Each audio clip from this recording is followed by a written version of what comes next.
mas binibigyan mo ng pansin. Ayan, nakabalik na ako.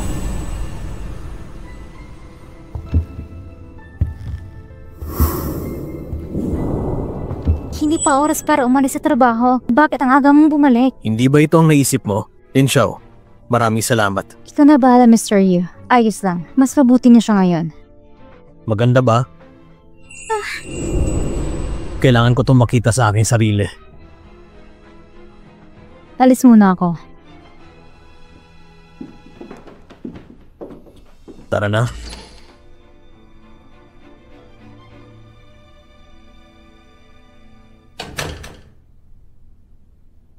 Ang kabaitan ni Yuge ay may hangganan. Hindi niya ginagawa ang anumang bagay na hindi karaniwan o hindi inaasahan. Pagdaragdag ng pasanin sa iba. Ngunit ngayon, umuwi siya ng maaga. Yuga, parang wala na akong tiwala.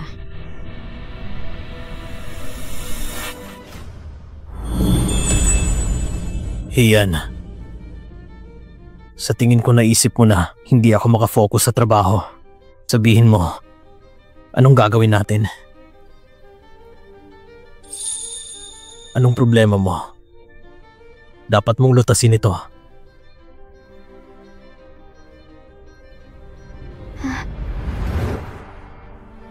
Huwag mong patayin ang ilaw. Takot ako sa dilim. Sige. Ay hayaan mo kong ilagay sa'yo. Tingnan mo ng mas malinaw. Pag-ibig. Ito ang pinakamalaking kahinaan ng isang babae. Hindi mahalaga kung sino ito. Ang mahalaga, kailangan mo akong mahalin. Para magamit kita sa sarili ko.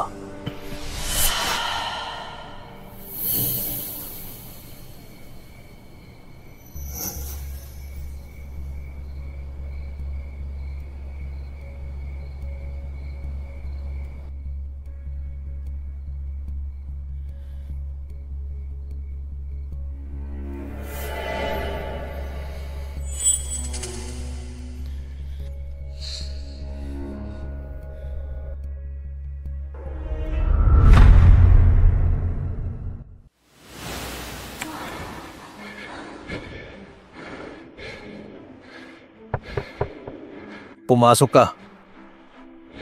Anong tinitingnan mo? Bakit ang saya mo? Yuga, ang basas mo talaga. Bakit? Nanonood ako ng video namin ng fiancé ko. May mali ba? Hindi mo gagawin? Gusto mo bang pekeng ito? Baliw ka ba? Bakit hindi ka pa umaalis? Ang resignation procedures mo ay malapit nang matapos. Yuga, pinagtaksilan mo ba ako? Wala kang masabi. Teka. Kung naiisip mo talagang pinagtaksilan kita, nung nagipagpustahan ako sa'yo, hindi ka dapat tumaya sa akin. Kasi yun ang gusto mo. Hindi ka ba natatakot na isusumbong kita? Pakiusap. Alam ko. Sino ngayon ang maniniwala sa sasabihin ko? Anumang akusasyon laban sa'yo? Sa huli, sila ay mapuputungan. Mahal, pero hindi nakukuha. Sa tingin ko ay may utang ako sa'yo sa aking nakarang buhay. Pumunta ka dito para sabihin ito. Makakaalis ka na. Ang hiyan mo, nahanap ang portfolio niya.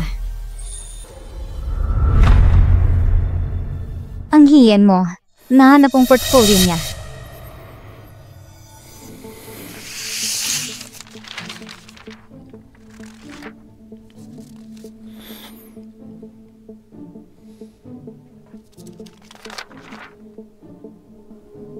Si Lin Xiao ay si Hiyan. Tama yan. Si Lin Xiao na nakatulong ng peke. Siyang Hiyan na orihinal. Nangga sa aksidente ni Hiyan.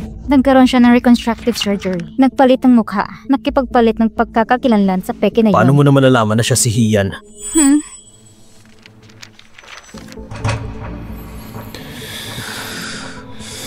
Hindi ako nagdududa. Kamukha niya isang ganap ng kakaibang tao. Ngunit, pinagbantaan niya ang aking doktor. Naiwan ng mga fingerprints sa opisina. Para makilala siya. Nag-fingerprint matching ako. Sino nakakala na siya si Hiyan? Naiintindihan ko na.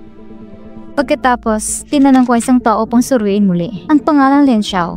Gusto kong makita kung para saan niya ginagamit ang pagkakakilanlan na ito. At kung anong ginawa niya, walang mga resulta. Susuko na sana. Sa wakas, nahanap ko. May isang tao, kamukhang-kamukha niya si Hian. Kaya ngayon, si Lin Xiao ay si Hian? Si Hian ay si Lin Xiao? Tama, si Lin Xiao, mula pagkabata, ay inampun na isang lalaking nagngangalang Lin Shuiping. Itong mga taon, ang mag-amay palaging umaasa sa isa't isa. Sa kasamaang palad, si Lin Shuiping ay nasa huling yugto ng pagkabigas sa bato. Hindi bababa sa $1,000,000 ang operasyon. Kaya si Hian ang magbabayad sa mamahaling gastos ng paggamot para takutin ang puppet niya. Hayop ka! Wala kang puso! Mapaparusahan ka! Ginoong Yu, nakita na tayo noon at hindi mo ako naiintindihan. Paumanhin. Ayan, nakabalik na ako. Paano naman? Ang delikadong lugar ang pinakaligtas na lugar. Hindi mo ba inaasahan? By the way, salamat. Pero hindi ko maiintindihan. Bakit mo binalikan na magulong daanan na to? Hindi mo sinabing mahal mo talaga si Hian. Ngayon, alam mo ba kung nasaan siya? Sige na. Gusto kong makita. Paano mo siya patuloy na mamahalin?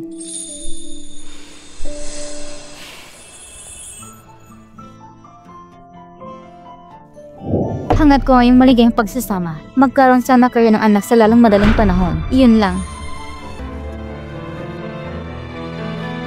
Paalam.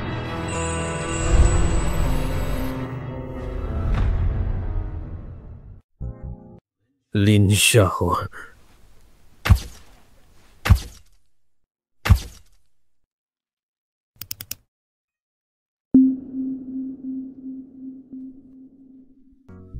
Video na nakasakal sa leeg, binura. Ayan. Parang kapatid mo. Yun lang. Ate, may dala ka ba?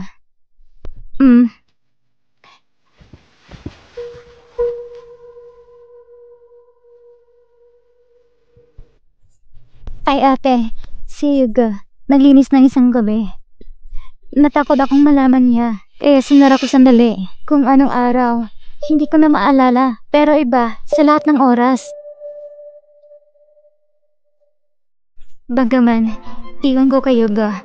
Ano napapanaginipan niya. Pero naniniwala ko, ang kanyang takot ay totoo. Ayaw kong gumawa ng pagsisinungaling sa kapatid ko. Teka lang ate. Ihatid ko muna ang mga gamit ko. Mauna na ako.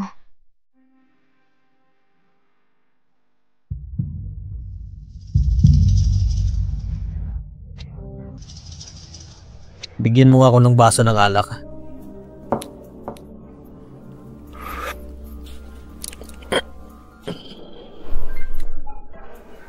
Bigyan mo nga ako ng isang margarita. Okay po, sir. Sigang, matagal na kitang hindi nakita. Mahabang usapan na naman to. Ang tunay na Hian. Natagpuan ko.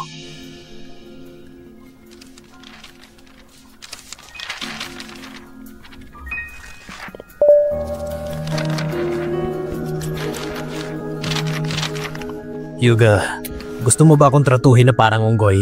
Maniwala ka man o hindi. Nilaro ka ng mga taong ito. Ang peke naging totoo. Gusto mo pa siyang protektahan. Tama. Si Hian at ako ay magkasama bawat minuto at segundo. Nandidiri ako at gusto kong sumuka. Galit ako sa kanya. Naiinis din ako sa sarili ko. Sir, ang margarita mo. Salamat. Huwag mo kong tignan ng ganito. Hindi ko kailangan ng awa ng kahit kanino. Eddie, wag.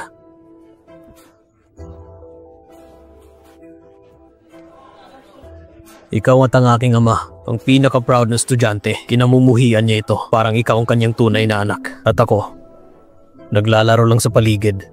Nagsasayang ng emosyon sa ibang tao. Tumigil ka na sa pag-iinom, makinig kapag sinabi ko.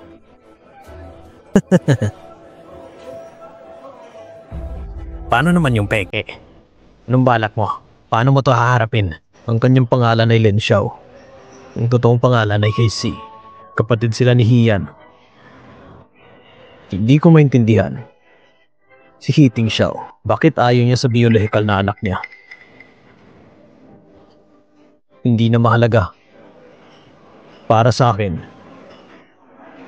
pareho siya ni Hian. Mabuti. Anong gagawin ko? Huwag.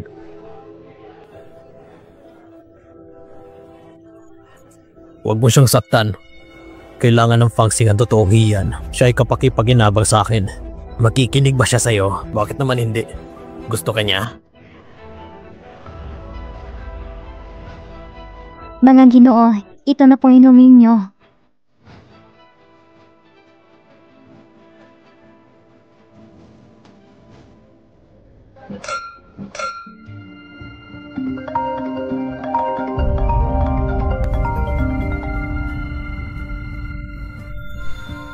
Hello? Ayan. Sa wakas nahanap na kita. Sabi nilang lahat patay ka na. Ang iba sabi nila buhay ka pa. Hindi madali para sa akin. Nagtanong ako ng phone number mo. Kaya bigyan mo ako ng isa pang pagkakataon. Huwag na nating palampasin pa. Patawarin mo ako. Okay? Sino ka? Ngayon, pati boses ko. Hindi mo na maalala. Sino ang tong ito? Si Jiang Heng. Ang unang pag-ibig ko. Galing siyang Japan. May inutusan akong magmensahe sa kanya. Ibig mong sabihin, makipaghiwalay ka kay Yuga. Pakasalan mo si Jiang Heng.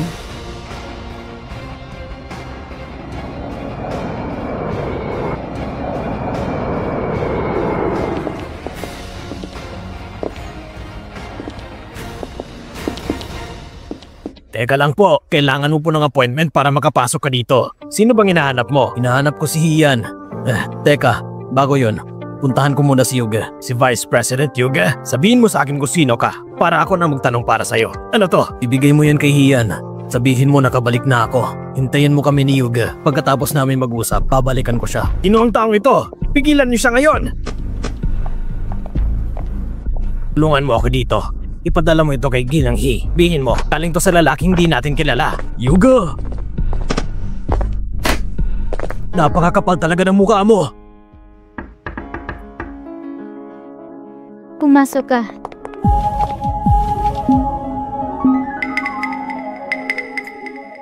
Nakabalat na si Jiang Heng. Hindi mo pinaprotektahan si Hian. Muntik na siyang mawala ng buhay. Hindi ka karapat-dapat na maging fiancé niya. Si Hian ay hindi dapat binigay sa'yo.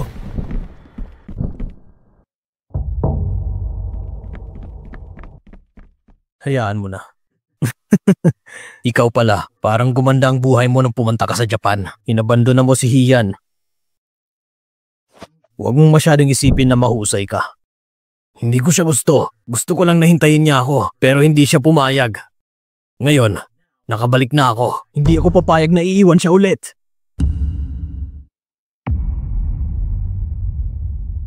Jiang Heng? Yan.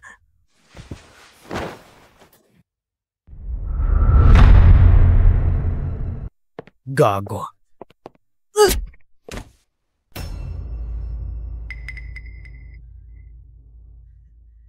Yuga, natatakot ka ba? Tama. Ngayong nakabalik na ako, wala na bang nangyayari sa inyo ni Yan? Tama, Yan. Anong problema Yan? Natakot ba kita? Tama. Tara na. Ayan.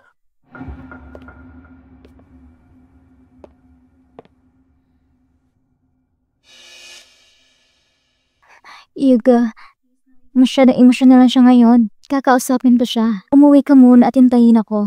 Okay? Alas 7 na ngayon. Bago mag alas 9, dapat nakauwi ka na. Ipadala mo sa akin ang lokasyon kapag dumating ka na. Pero di bale. Lin Xiao, samahan mo si Ayan.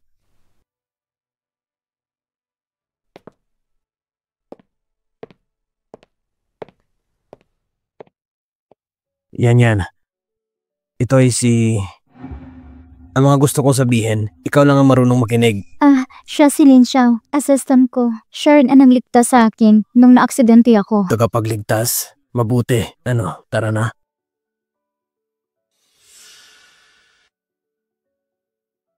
Di na bale. Mahal ko si Ian. Ang bagay na to ay alam ng buong mundo.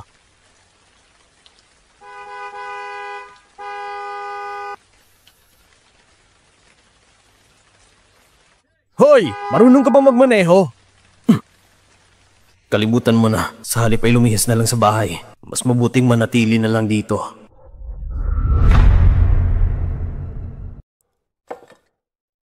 Yan. Nabusog ka ba? May tanong ako sa'yo. At sagutin mo ako ng totoo, okay? Sige. Anong tanong mo? Ikaw, mahal mo ba si Yuga? Hindi.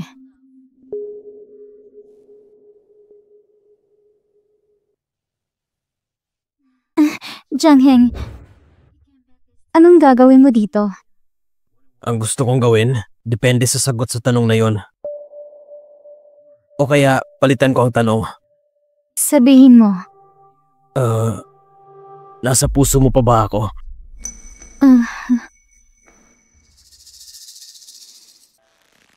Alam ko kung anong inaaalala mo.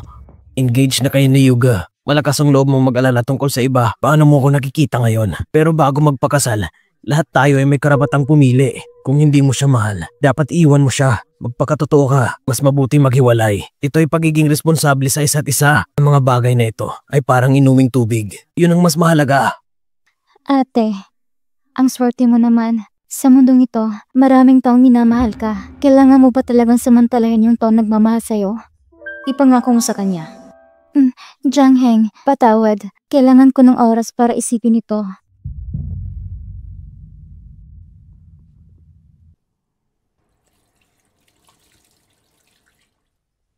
Hindi ka nakikinig.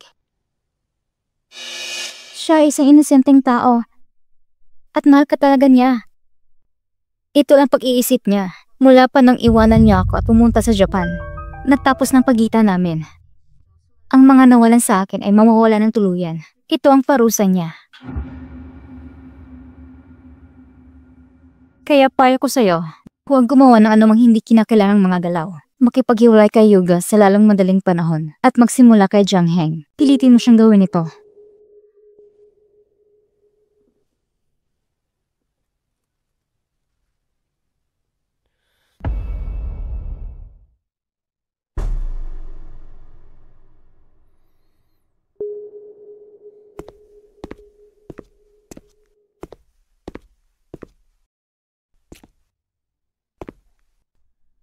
Umuwi ka na. Umuwi ka na.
Sorry, ang iyong tao ay pinaghihigpitan.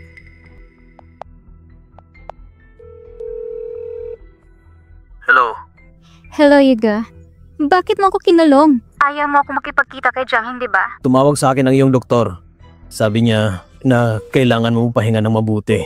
Nawalan ka ng malay kanina. Ito ay dahil sa aksidente na nangyari sa'yo. Si Jiangheng ang nagpapasakit sa'yo. Para sa kapakanan mo, hindi na kayo pwede magkita. Yuga, Anong pinagsasabi mo? Ikaw ito nagpaparusa sa akin. Parusa? Ang mga taong nagkakamali ay dapat parusahan. Saan ka ba nagkamali? Para ako sana isang tao? Ayan. Ang kalusugan mo ngayon ay hindi masyadong mabuti. Diyan ka lang sa bahay. Hintayin mo ako makauwi. May gagawin pa ako. Lin Xiao, ipagpatuloy mo. Si Jiang Heng at Hian, paano sila nag-usap? Lin Xiao, ipagpatuloy mo. Si Jiang Heng at Hian, paano sila nag-usap? Umaasa si Mr. Jiang na makipag-iwala siya sa'yo. Papakasalan mo ba siya? Oo. Bakit siya? Ang mga orihinal na mga salita ni Ginoong Jiang, bagong pakasalang lahat, ang bawat tao ay may karapatang pumili. Kung hindi ka mahal ni Hian, dapat maging tapat siya sa'yo at huwag ang intindihin ang hiwalayan. Kaya dapat responsable para sa makabilang panig. Kung tutuusin, ang mga bagay tulad ng damdamin, yun daw ang mas mahalaga. Pero paano ang nararamdaman ko? Si Ayan, dati, kapag magkasama kami, mas masaya.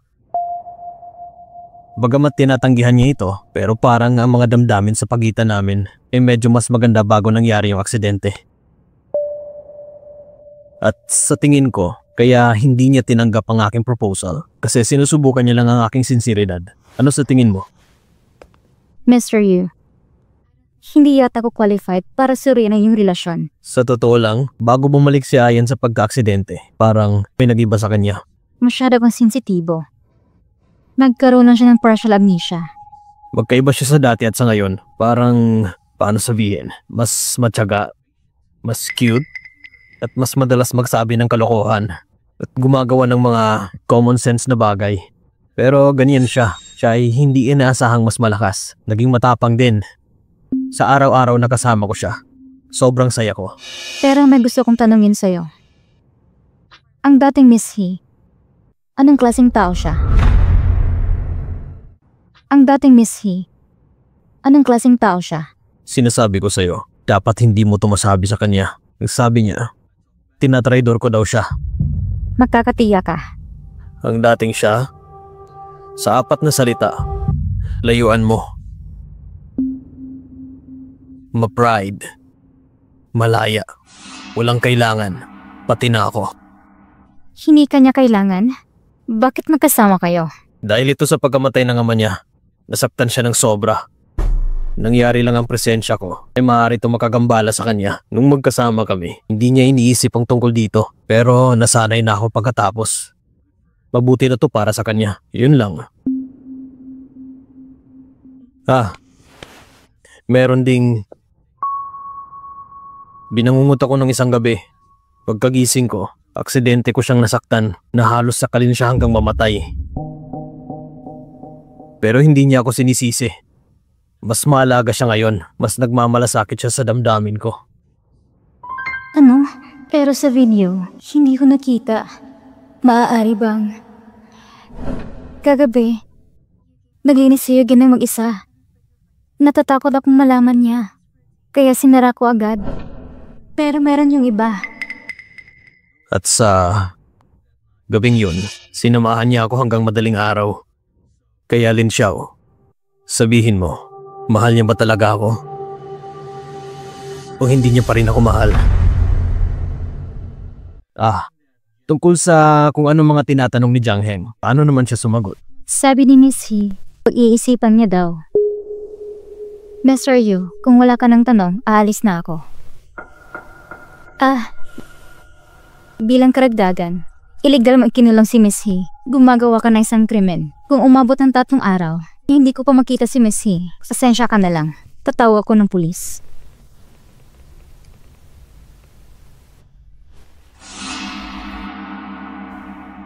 Alisin mo siya. Huwag mong sabihin kung kahit kanino. Opo.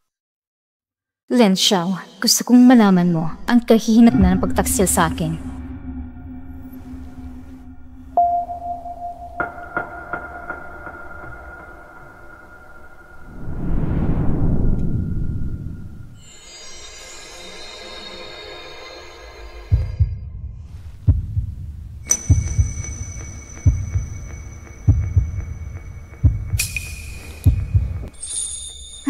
Nakabalik ka na.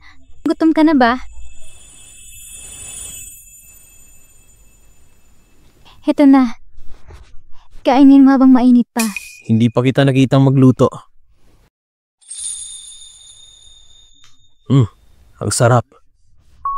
Kumain ka pa. Pagkatapos ng kumain, mamasyal tayo. Gusto mo bang tumakas? Bakit naman ako tatakas? Ito 1,000,000. Isipin mo na lang humihingi ako ng tawad. Narito ang 1,000,000. Ibibigay ko sa'yo para panghingi ng tawad. Ano? Ang 1,000,000? Hindi ba mabibili ang ngiti ng isang kagandahan? Kaya, ito. Ano? Patawad, tatay. Kahit sa perang ito, kaya na kitang ipadala sa ibang bansa at sa pinakamahusay na ospital para sa paggamot. Hindi ko kayang pagtaksilan ng kapatid ko. Ayan. Para sa'yo. Kaya kong ibigay ang lahat. Hanggat manatili ka sa akin. Ate, mahal ka talaga ni Yoga. Gusto kong hanapin ang katotohanan na hindi siya mamamatay tao. Ibalik ko siya sa iyo sa lalong madaling panahon. Kung hindi ako. Bakit ang pula ng mukha mo?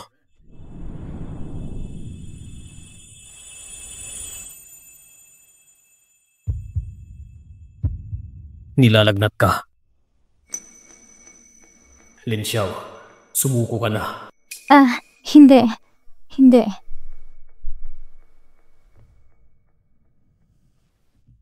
Walang katumpas na halagang kaligayahan ko. Walang halaga ng pera ang makakabili nito. Basta kumain ka sa oras at umuwi sa oras, sobrang saya ko na.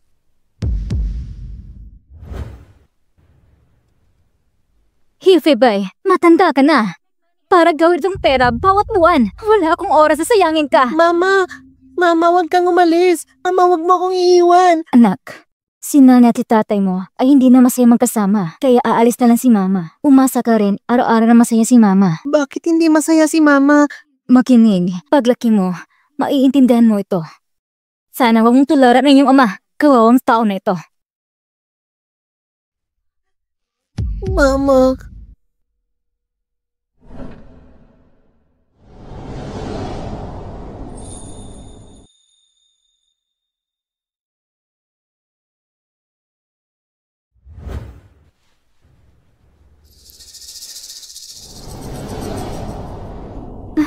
Umuulan. Tara.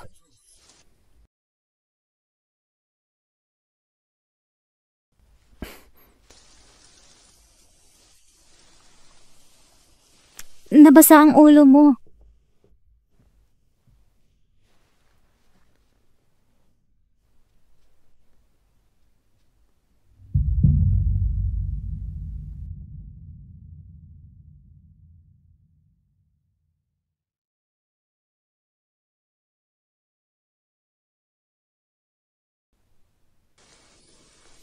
Ano yun? Parang nandito.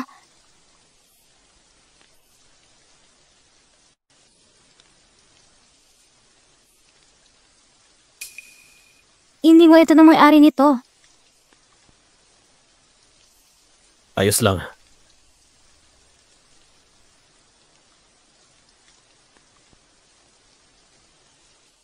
Sanay ka talaga sa mga ganyan. Ang dati kong pangarap ay maging doktor. Kung ganun, bakit hindi mo tinuloy? Hyuga, ano ba? Ano bang iniisip mo? Bobo ka ba? Tignan mo si Sigang. Sa bawat pagsusulit, nakuha niya ang buong marka.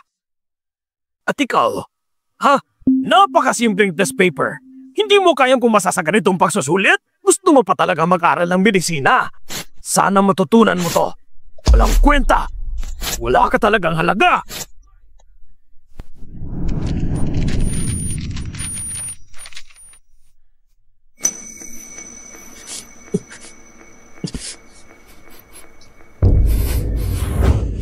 Pero, kaligayahan mo yon. Iyon ang pinakamahalagang bagay. Ang pagiging pinakamahusay ay hindi ang layunin. Magsaya ka sa paggawa nito. Iyon ang layunin. Kung ganon, hindi masaya ang ama ko. Huwag ka na mag-aral ng medisina. Magbago ka na. Wala nang makakalampas pa kay Sigang. Huwag mong hayaang pagtawanan ako ng ibang tao. Ang anak ni Yuffie Bai ay hindi kasi galing na sarili niyang mga estudyante. Mga bagay na hindi mo kayang gawin. Huwag mo lang ulitin. Wala kang karapatang pumili. Naintindihan mo? Paano ko ipipilit ko? Naglakas loob kang sagutin ako? Pagkatapos kitang alagaan para mabigay ang buhay nito. Ang buhay mo, hindi ka magpapasaya.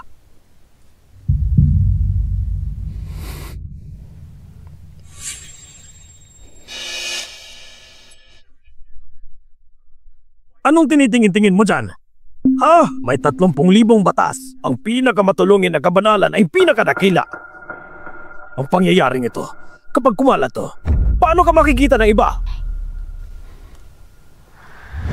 Hyuga, hindi mo magagamit ang mga pagkakamali ng iyong ama para parusahan ang sarili mo. Eto, sa huling pagsusuri, kung masaya ka, gagawin din niya. Masaya siya para sa'yo. Ang kalungkutan mo ay pansamantala lang. Kailangan mong maniwala. Lagi kanyang mahal. Ano? May nasabi ba akong mali? Tumigil na ang ulan. Umuwi na tayo.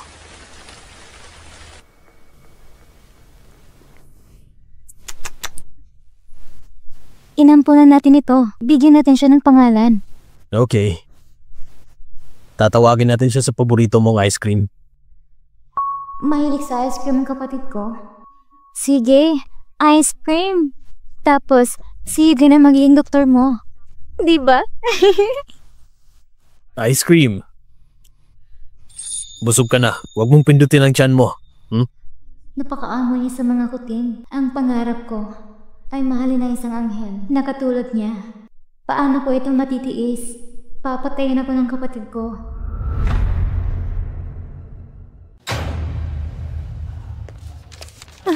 Dok, nasaan ang tatay ko? Alam mo ba? Kahapon, nandito lang siya.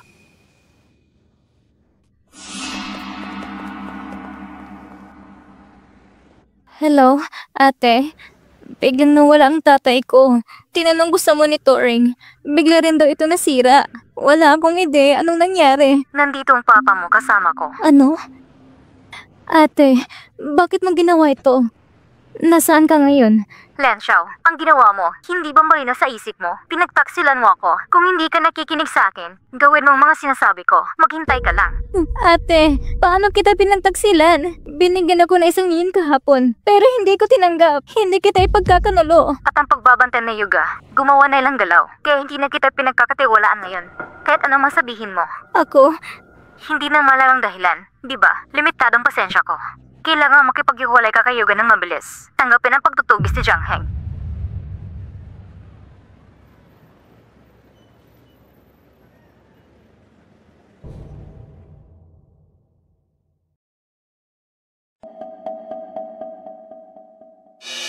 Anong meron? Hyuga, hiwalay na tayo.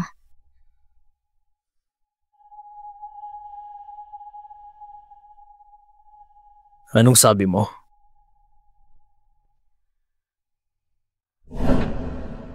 Hyuga, hindi ko pa kayang alalahanin ang mga alala sa pagitan natin. Wala nang ibang paraan para mahalin ka ulit. Ang pagmamahal ko, di mo nararamdaman bago ako nagka-amnesia. Wala na akong sinseridad sa'yo. Patawad. Maghiwalay na tayo. Maghiwalay na tayo.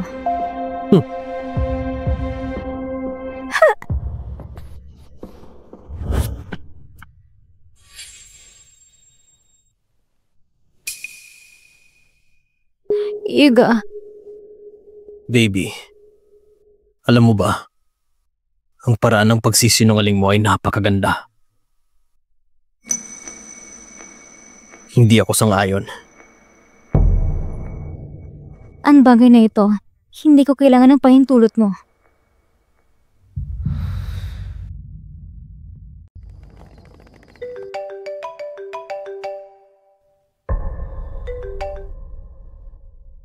Narinig mo na, nakipag-iwalay ako sa kanya. Kaya ngayon, Maaari mo bang sabihin sa akin kung nasaan ang aking ama? Hindi pa sapat.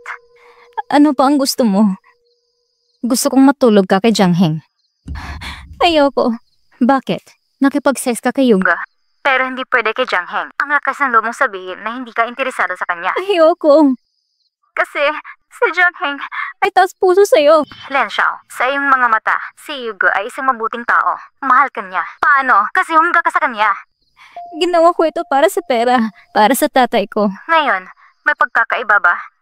Nasa kamay ko pang tatay mo. Kailangan mo pa ng pera para sa pagpapagamot. Kailangan ng dialysis ang tatay mo bukas. Masyadong matagal na ito. Gawin mo na lang para sa sarili mo.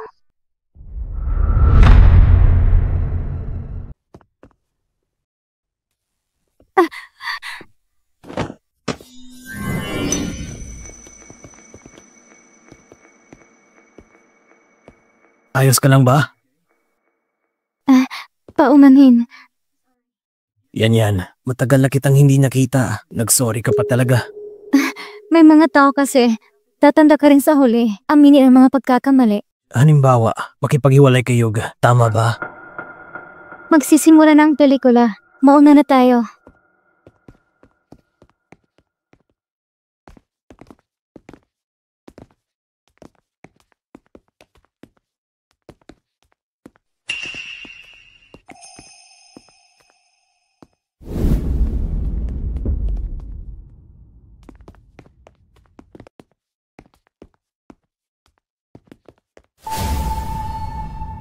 Ang mag-holding hands ng ganito ay magkahulugan talaga.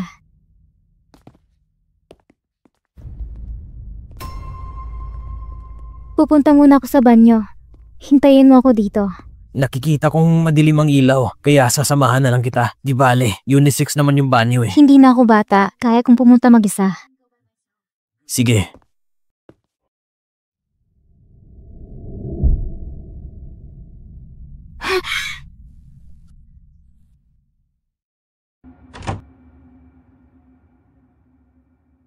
Ayan. Hindi ako pumayag na makipaghiwalay, tapos lumabas ka kasama si Jiang Heng. Ano ito? Panloloko. Wala itong kabuluhan. Ikaw ang fiancé ko. Sabihin mo, ngayon kailangan ko pang magsalita ng palihim? Bakit wala itong kabuluhan? Hindi mo ko kayang bitawan. Hindi ako ang fencing group.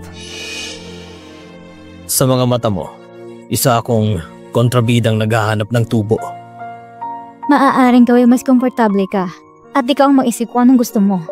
Tumingin ka sa akin at sabihin ito. Anong nangyayari? Kailangan mo kong tignan para sabihin mo ito sa akin. Kailangan mo kong tignan para pakawalan kita.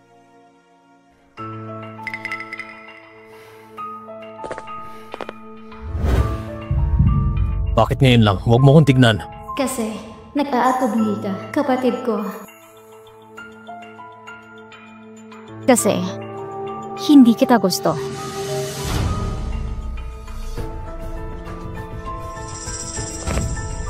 Yan. Okay ka lang ba? Yan. Nandyan ka pa ba? Hindi pa ako tapos. Okay, matagal na kitang pinagmamasdan. Hindi ka pa lumalabas dyan. Akala ko tuloy may mali sa'yo.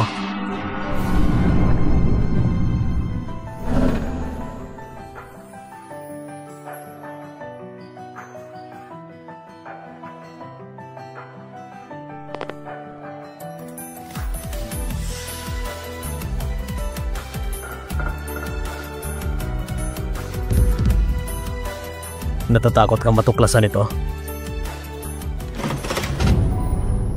Jiang Heng.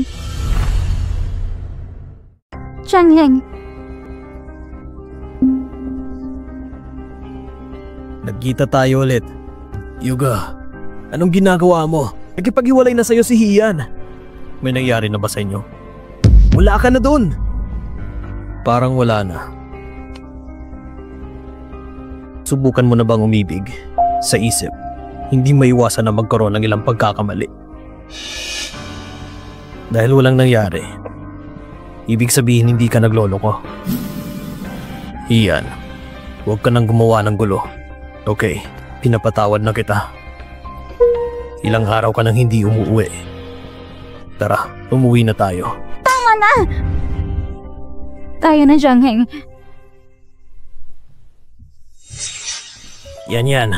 Bakit parang wala ka sa isip mo? Dahil ba kay Yuga, nagsisisi ka ba? Paano ba naman? So, anong relasyon natin ngayon? Changheng, magkaibigan tayo. Ang mga bagay ng nakaraan, hayaan mo na lang sa hangin. Totoo? Totoo. Pero yan.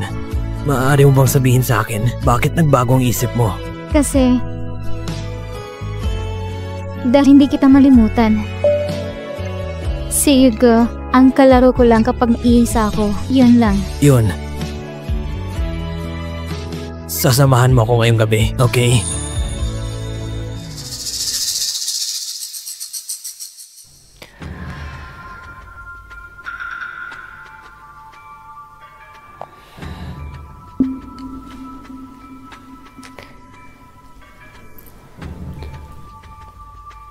Magpasaya ka sa proyekto ngayon. Mabuti.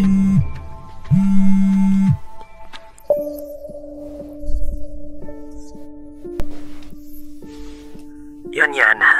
Hindi na ako makapaghintay.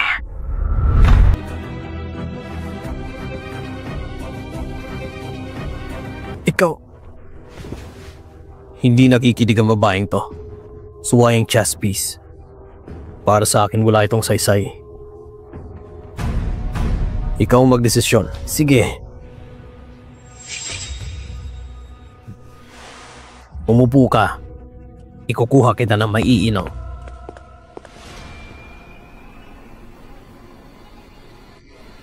Ito, tanggapin mo, Long Island Iced Tea. Kung hindi malulutas, dadagdagan ko ng tasa. Salamat.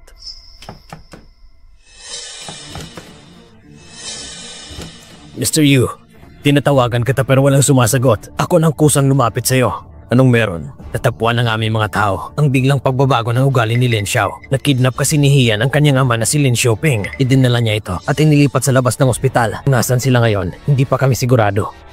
Nakikita ko na. Naiintindihan ko. Opo.